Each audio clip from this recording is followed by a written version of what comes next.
Just watched episodes 3 through 6 of The Longest Promise. It ends in a melancholic note. Through these episodes, Zhu Yan tries to learn resurrection magic from Shi Ying. And Shi Ying is touched that she has always remembered him and always believed he was a good person and is trying all these years to bring him back to life. He also finds out that she is the one destined to kill him, but he always saves her and always stops his friend's attempts to kill her in order to save him.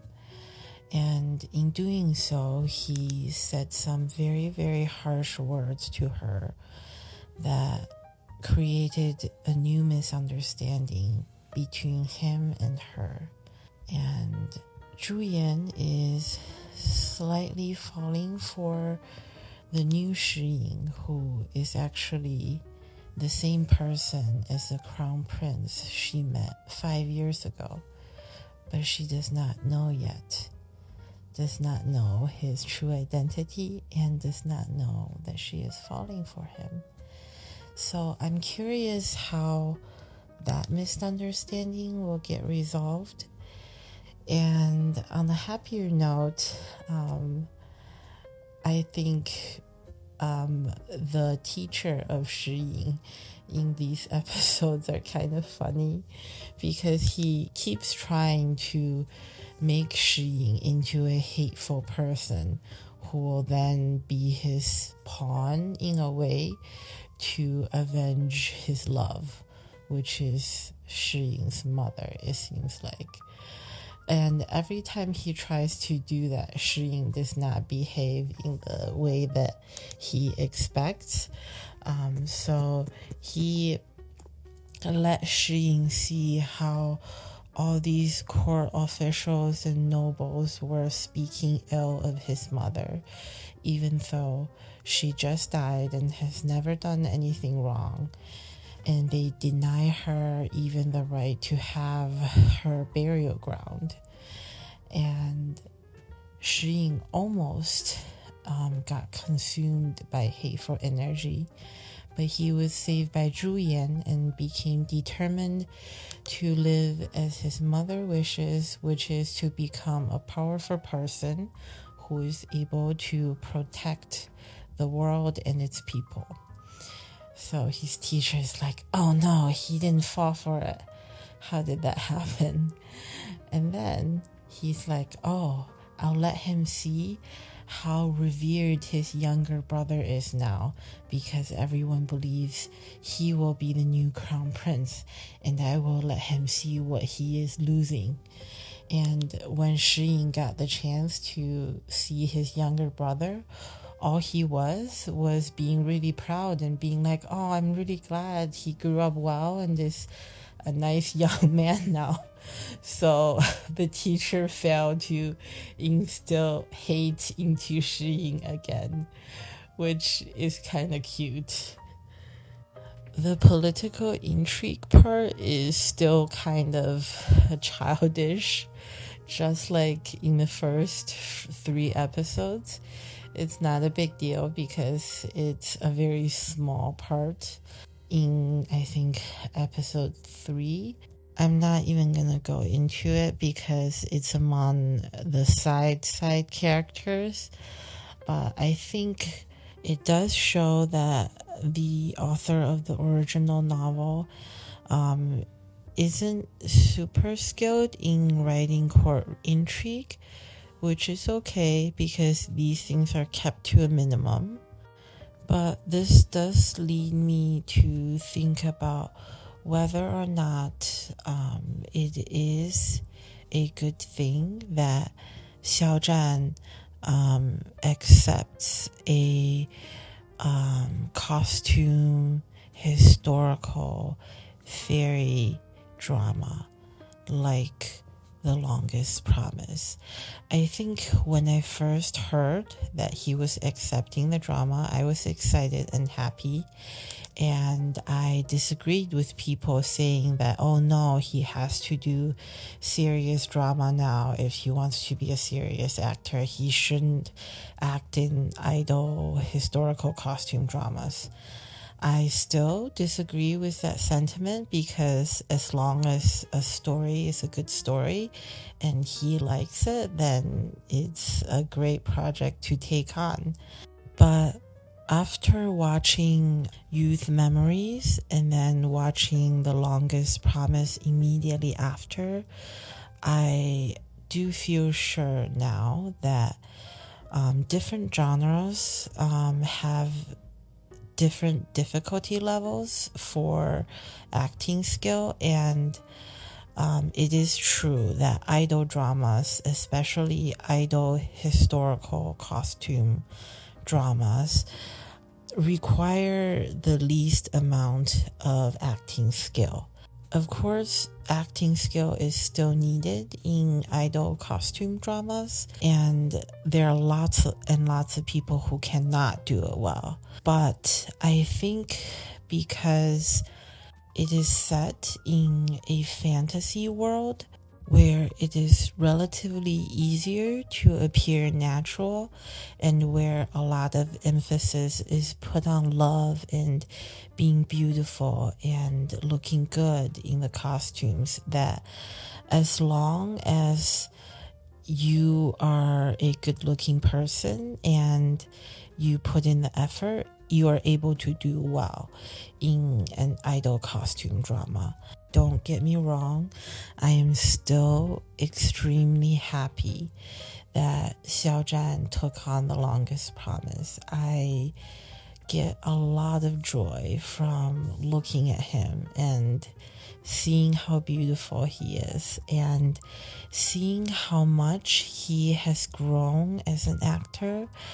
I think a few years ago, he was new to the scene. He was just getting a hang of what being an actor is during The Wolf, and he was just being able to lead his own drama when he was in The Untamed. And now I feel like he has already achieved the point where he has enough skill in dialogue, in acting, in portraying his emotions to master any idol costume drama, which is awesome. But I think it also means that he would not find as much challenges in acting in idol dramas, and there's little room for improvement by keep participating in similar projects.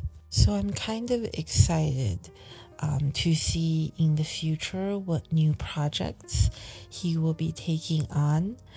And I think there's so many other genres that is still there for him to explore. And I think him being a person who just always wants to try something new and always wants to take on a challenge, it's kind of exciting for me to watch as well.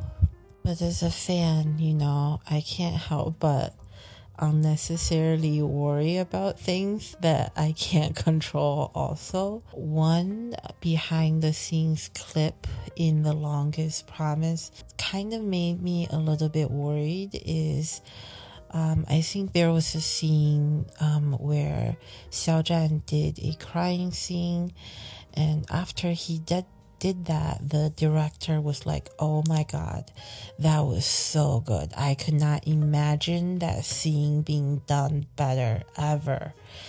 And then everybody started clapping and being like, oh, thank you for the hard work. And Xiao Zhan was acting flustered. He was like, no, this is way too exaggerated. No, you guys, thank you guys for the hard work. Please do not do not keep saying this to me. Do not keep applauding me like this. And he was being very polite. 知道，知道，我觉得我再拍一条也好，哦，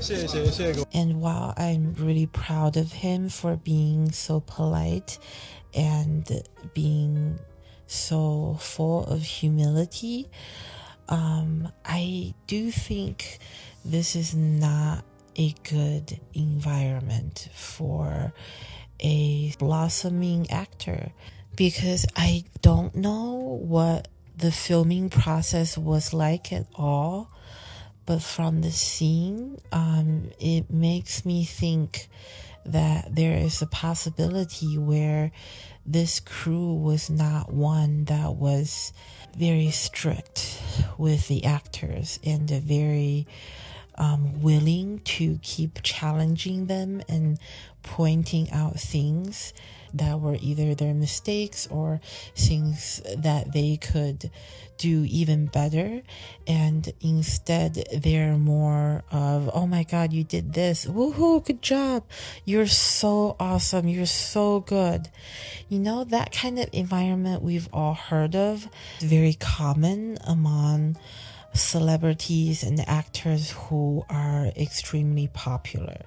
They often get this kind of treatment, and we've heard of many stories where this kind of treatment has made them stagnate in their acting abilities and also distort their perceptions of themselves. And many people have become more self-aggrandized because of this, unfortunately.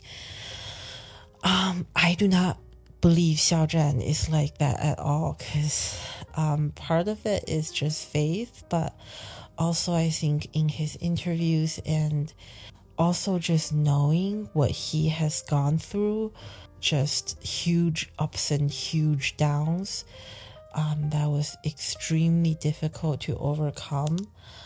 I do not believe that he will fall for that as easily as other extremely young people. And he has shown that in that one clip that he, like, no, please do not applaud me so much and put me up on a pedestal so much. So I think I completely trust him that he has a clear mind. But for future projects, I think if there are too many projects like this, at the best, it will be kind of boring for him, and it will be taking up his time, so that an even more interesting and even more challenging and even more good teachers who will really challenge him, who will be strict with him, will be missing out on those if there are too many projects like this one. Yeah, I'm still enjoying The Longest Promise. Of course, I'm still looking forward to the rest of the drama. I'm behind than the others, but I still think it's wonderful to look at him in costume and to, feel the pain of Shi Ying as I go along. And I think this storyline is picking up in the following episodes. And that's it.